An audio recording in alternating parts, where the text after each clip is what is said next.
गुरु ब्रह्मा गुरु विष्णु गुरुदेवो महेश्वर गुरु साक्षात परब्रह्म तस्मै श्री गुरुवे नमः। ओम भवताप प्रणाशिन्ने आनंद घनमूर्ते ज्ञान भक्ति प्रदायिने मातस्तुभ्यम नमो नमः। जय मां।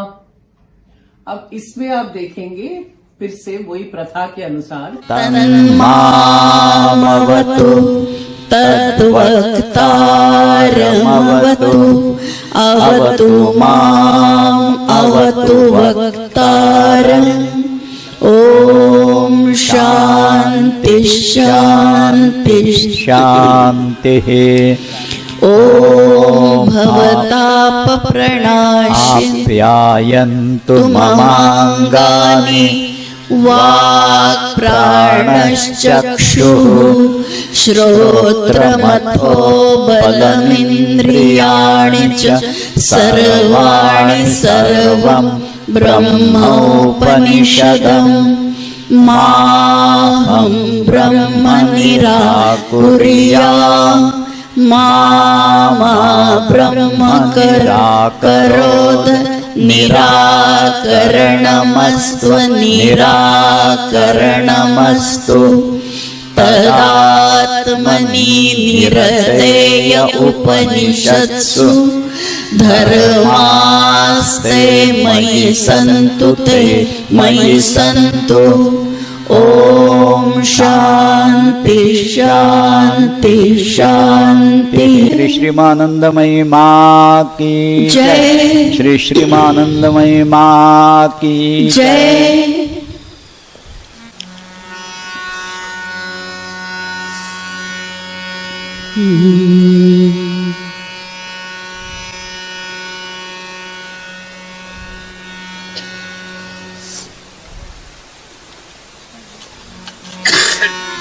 हरि बोल हरि बोल हरि बोल हरि बोल हरि बोल हरि बोल हरि बोल हरि बोल हरि बोल हरि बोल हरि बोल हरि बोल हरि। ये जो दादरा बजा रहा है, दादरा बजाते इसके बदले इसको हरि बोल हरि बोल हरि बोल हरि बोल हरि बोल हरि बोल हरि बोल हरि बोल हरि बोल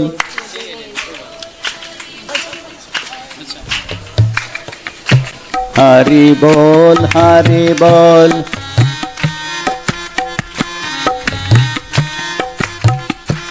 हरि बोल हरि बोल हरि बोल हरि बोल हरि बोल हरि बोल हरि बोल।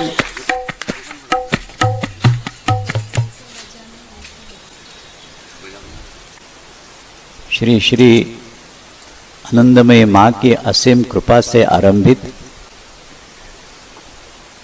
मातृकथा के 5वें दिन की सुबह के सत्र की कथा अब प्रारंभ होने जा रही है। कल माँ की कुछ बाल लीलाओं का हमने दर्शन लिया है और अंत में कल के सत्र के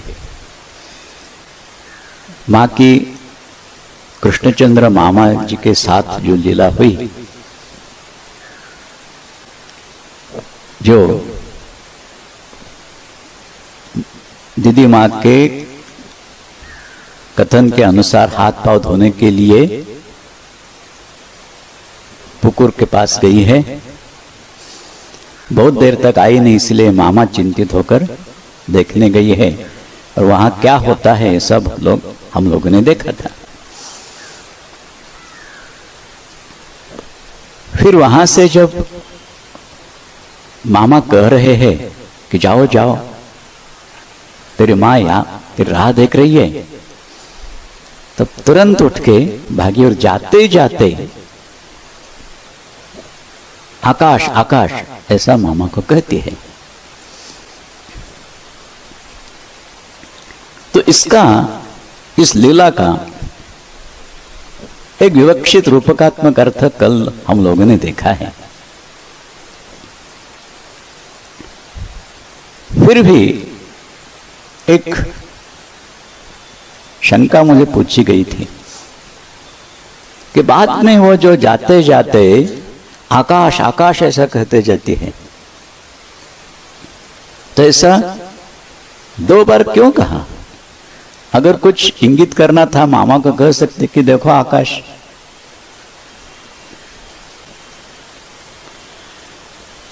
लेकिन यहां 2 बार आकाश जो कह रही है सिर्फ इसलिए मामा के मन में जो चिंता है कितनी देर क्यों हो गई है, तो उसका ये जवाब है, एक आकाश और दूसरा जल में जो प्रतिबिंब दिख रहा है वो कैसी खेल रही थी, क्या कर रही थी अपने प्रतिबिंब के साथ, ये सब बातें हम लोगों ने देखी है। उसका विशेष एक बात ही ध्यान में रखना है कि 2 बार जो आकाश का उल्लेख है, तो जल में भी प्रतिबिंब है, स्वयं आकाश तो है ही। संस्कृत में ड और ल का अभेद इसलिए जल जड़, तो स्वयं परमात्मा और उसी का प्रतिबिंब जड़ में ही है। पूरा विश्व इस प्रकार का ही है, इसलिए 2 बार आकाश आकाश ऐसा कहा। अथवा एक बात और है, आकाश शब्द जो है इसमें काश एक क्रियापद है, काश काशते, इसका अर्थ होता है प्रकाशित होना। काश काशते प्रकाश शब्द तो हम जानते हो, काश क्रियापद से ही उत्पन्न है। तो काश काशते माने तेजस्वी बनना, तेज प्रकट करना, प्रकाशित होना। और आ एक उपपद है। ये उपपद जिस शब्द को लगता है तो उपपद से कुछ विशिष्ट अर्थ बन जाता है। ये से लेकर इस अर्थ में उपपद आता है। उसी प्रकार यहां तक ये भी आ से ध्वनित होता है और संपूर्ण भी आ से निर्दिष्ट होता है। उदाहरण से आपके ध्यान में आ जाएगी बात, समझो। आ ब्रह्म स्तंभ पर्यंतम ऐसा विधान है, ब्रह्म से लेकर स्तंभ तक। स्तंभ माने सब स्थिर विश्व, तो ब्रह्म से लेकर इस विश्व तक आ ब्रह्म स्तंभ पर्यंतम। तो आ ब्रह्म, ब्रह्म से लेकर, तो आकाश तेज से लेकर, फिर दूसरा आकाश तक, तेज से लेकर तेज तक। आकाश आकाश जो कह रहे हैं ना, इसलिए कि ब्रह्म तत्व से प्रारंभ करके, क्योंकि ब्रह्म तत्व यही तेज ही है। तेजो यत्ते रूपम कल्याणतमम तत्ते पश्यामि, श्रुति यही कहती है कि तेज ही तुम्हारा रूप है। स्वरूप लक्षण वहां तेज किया है। तो इसलिए तेजो यत्ते रूपम, तेज ब्रह्म इस अर्थ में, आकाश आकाश तेज से लेकर तेज तक सूचित करे कि यहां कुछ नहीं है। आदि में भी ब्रह्म, अंत में भी ब्रह्म, बीच में भासमान है, सब विद्यमान कुछ नहीं है। आकाश आकाश, ये दोनों को मिलकर भी आ उपपद का अर्थ है, से लेकर तक, दोनों अर्थ में उपपद आता है। जैसे आजीवन, हम कहते हैं आजीवन का अर्थ है जीवन के प्रारंभ से लेकर अंत तक। इसी प्रकार आकाश से ये सूचित कर रही है दूसरा कुछ है ही नहीं, प्रारंभ से लेकर अंत तक एकमात्र वही अखंड एक रस परब्रह्म तत्व है। उसी की ही अपने साथ चली हुई लीला है, अपने प्रतिबिंब के साथ लीला कर रही है। तो ये कृष्णचंद्र मामा जी के साथ जो लीला हुई है, ये औपनिषदिक दृष्टि से बहुत अद्भुत अर्थ रखती है। मैंने दर्शन थोड़ा सा किया है आपको शब्द लेके, लेकिन सैद्धांतिक दृष्टि से इसका विवेचन देखते लगेंगे ना, लेकिन उसके लिए कुछ पहले सिद्धांत को अपनाना चाहिए। वो अगर ध्यान में नहीं आएंगे तो विवेचन का कुछ अर्थ नहीं रहेगा। तो इसलिए जहां तक इसका विवेचन शब्दों के द्वारा करना शक्य, तब तक ये आपके सामने कर दिया है। अब कृष्णचंद्र मामा जी के साथ और एक लीला हुई है। लीला तो सब आप जानते हैं। ये मामा मां के प्रति, इस निर्मला के प्रति विशेष स्नेह रखते हैं। इसलिए जब जब आएंगे तब तक उसी के साथ खेलते रहते हैं। हाथ में लेकर उछालेंगे, उसे कंधे पर बिठा लेंगे, उसी के साथ बातें करेंगे, सब कुछ। तो कृष्ण सुंदर मामा जो है ये अब एक दिन आ गए हैं और हाथ में उठा लिया निर्मला को और उछाल रहे हैं। ऐसा बच्चे के साथ इस प्रकार तो हम खेलते ही हैं, हाथ में लेकर उसे उछालेंगे।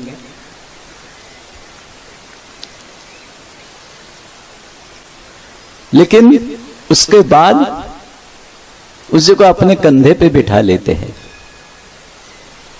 हाथ से पकड़ के कंधे पे बिठा लेते हैं। बाद में एक हाथ छोड़ देते हैं। उसके बाद दूसरा भी हाथ छोड़ रहे हैं, खड़ी है बीच में कंधे पर, इधर एक पाव करके खड़ी है बालिका, और वो हाथ छोड़ रहे हैं। तब वो अपना एक पाव इस हाथ पर रखती है। अब मामा भी हाथ वैसा ही रखते हैं, पाव रखा है ना। तब दूसरा पाव मस्तक पर रखने की कोशिश कर रही है, तो वे स्वयं घबरा गए। हाथ से जो पकड़ा था वो भी हाथ बाजू हो गया, उसी के ऊपर पाव आ गया। एक ही हाथ है बाजू में, और वो दूसरा पाव उठा के वो माथे पर रखने की कोशिश कर रही है। तब इन्हें ऐसा लगा कि एक पाव इधर, एक माथे पर रख रही है, चढ़ रही है, जरूर गिर जाएगी, अथवा उसी को संभालने की कोशिश करते करते करते स्वयं ही गिर रहे हैं। इसलिए वो जोर जोर से चिल्लाने लगते हैं, पड़ गया अथवा पड़ गई। वो गिर रही है अथवा मैं ही गिर रहा हूं। बैठ गई नीचे। लेकिन ये निर्मला उनका जो ख्याल उससे के अनुसार करके ही छोड़ेगी। मस्तक पे जो पाव देखा है वो खड़ी रहेगी, मस्तक पे पाव देके एकदम स्थिर भाव से ये बैठ गए नीचे। तो एक बाल लीला है, छोटी सी लीला है, उसमें कुछ कहा नहीं है, कुछ नहीं है, कुछ बातें नहीं, कुछ भी नहीं है, सिर्फ एक कृति है। इसका बहुत गहरा अर्थ है। ये कृष्ण सुंदर मामा है। ये कृष्ण सुंदर का अर्थ हम लोगों ने कल देखा है।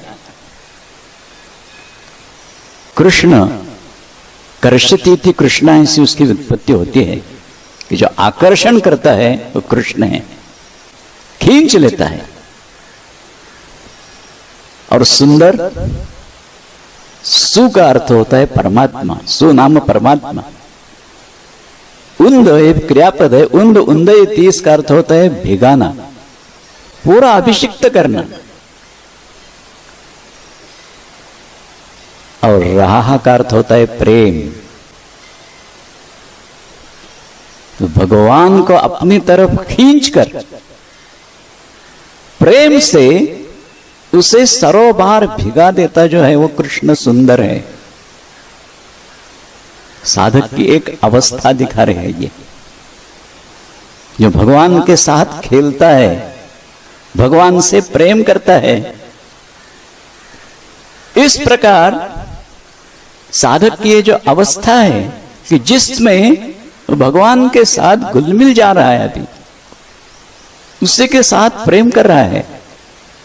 प्रेम की वस्तु सिर्फ भगवान हो गई उसकी, इसीलिए तो हाथ में लेकर उछाल रहे हैं। हाथ जो है ये कर्म का प्रतीक है, हाथ से काम करते हैं ना, बाहु हाथ ये कर्म का प्रतीक है। तो हाथ में लेकर उछाल रहे हैं, माने कर्म भगवानमय हुआ है, नीचे की अवस्था से ऊपर आ रहा है साधक। कर्म भगवानमय बन गया है। मां जैसे कहती थी, घर गृहस्थी करो, अपना कारोबार संभालो, सब कुछ करो, भगवान का बनकर। मैं उसका काम कर रहा हूं, ये काम मेरे ऊपर सौंपा है भगवान ने, ये कर रहा हूं। कर्म भगवानमय बन जाता है इसे। सिर्फ जप करते बैठे तभी भगवानमय कर्म हो रहा है ऐसी बात नहीं, वो तो भगवानमय कर्म है ही, स्वतः सिद्ध है।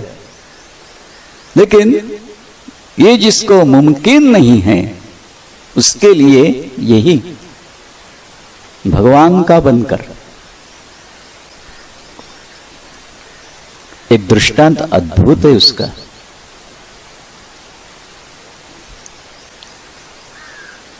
किसी महिला पहले तो अपने मायके है, माता पिता के साथ है, फिर बाद में शादी के बाद पति के घर आती है। फर्क क्या हो जाता है? वो तो वही रही है।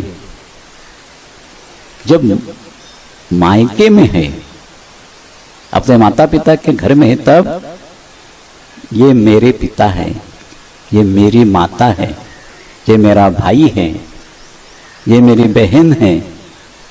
और ससुराल गई तो ये सास ससुर इसका अपने से संबंध जोड़ते नहीं है। ये सास क्यों है? मेरे पति की मां है इसलिए मेरी सास है, मेरे पति का पिता है इसीलिए मेरा पिता, मेरे ससुर है। इस प्रकार हर एक नाता उसके बाद का पति को लेकर ही रहता है। इसी प्रकार जब हम सामान्य जीवन से उठकर साधना का प्रारंभ करते हैं, तब संबंध सिर्फ बदलना है और कुछ करना नहीं। पति के साथ सब संबंध रखना चाहिए, भगवान का दिया हुआ है काम है, ऐसा समझकर करना चाहिए। तो इसीलिए कर्म भगवानमय बन जाता है। उछाल रहे हैं, उछाल रहे, एकदम कंधे पे खड़ा कर दिया। अब इसका मतलब है ये जो उछालने की कोशिश है, ये तो इसका अर्थ हमने यही देखा कि जड़ से उठकर चेतना में जाने का प्रयास। अब जड़ से उठ तो गए, नीचे को ऊपर को उठा लिया, उछाल रहा और कंधे पे खड़ा किया, माने जड़ का स्पर्श छोड़कर, भौतिक स्पर्श छोड़कर एक जगह स्थिर हो गया है। उस स्थिरता की अनुभूति भी वो ले रहा है, हाथ छोड़ रहा है।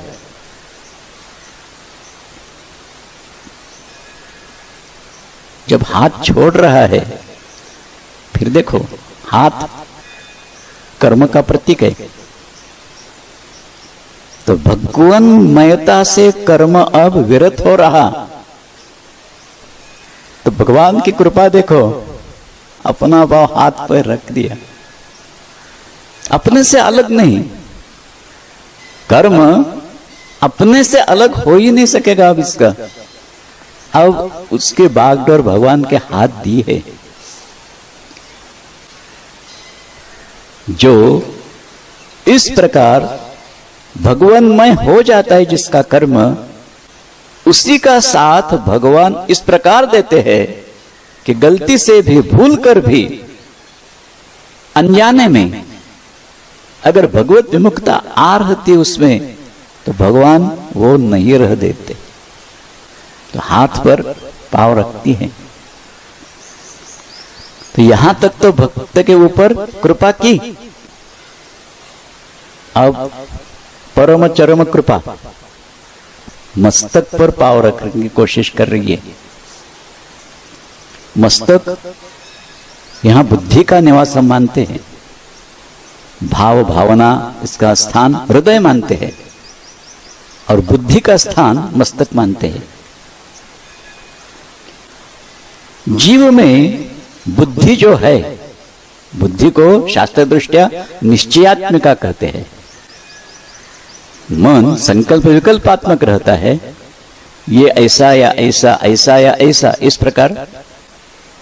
लेकिन बुद्धि निश्चयात्मिका होती है, निश्चय कर चुकते ये ऐसा ही। उसी प्रकार जीव जब उत्पन्न होता है, तब उसकी बुद्धि एक सुनिश्चित होती है, अनेक विध प्रकार से वो व्यक्त होगी, लेकिन सर्वसामान्यकरण उसका यही होगा, मैं और मेरा। इतने ही निश्चय होते, मैं का निश्चय हो चुका है, मैं ये हूं, इसके सिवाय मैं और कोई नहीं, और मेरा अपना पराया मेरे से ही जुड़ा हुआ। तो यही बुद्धि है। अब भगवान उससे भी अपनाने की कोशिश कर रहे हैं, उसी को व्याप्त करने की कोशिश कर रही है। जब ये होने लगता है, अहंता और ममता पिघलने लगती है, तो जीव घबरा जाता है, सह नहीं पाता। तब घबरा के जोरों से चिल्लाते, भान नहीं है, मैं गिर रहा हूं या बालिका गिर रही है, फिर भी बैठ जाते हैं वो। एक दृष्टि से गिर गए, लेकिन गिरे नहीं, जो अस्थिर थे स्थिर हो गए। अब और ऐसी अवस्था में ये बालिका भी मस्तक पर खड़ी हो गई है, यानी अहंता ममता पूर्ण रीति से भगवत व्याप्त कर दी है। इस प्रकार जो भगवान को अपनी तरफ खींचकर उसे अपने दिव्य प्रेम से सरोबार कर देता है, उसे अभिषिक्त कर देता है, उसका पूर्ण उद्धार भगवान करते हैं। तो इस लीला से यही इसी तत्व का दर्शन हमें हो जाता है। ओम भवताप प्रणाशिन्ने आनंद घनमूर्ते ज्ञान भक्ति प्रदायिन्ने मातस्तुभ्यं नमो नमः। जय मां। See you next time.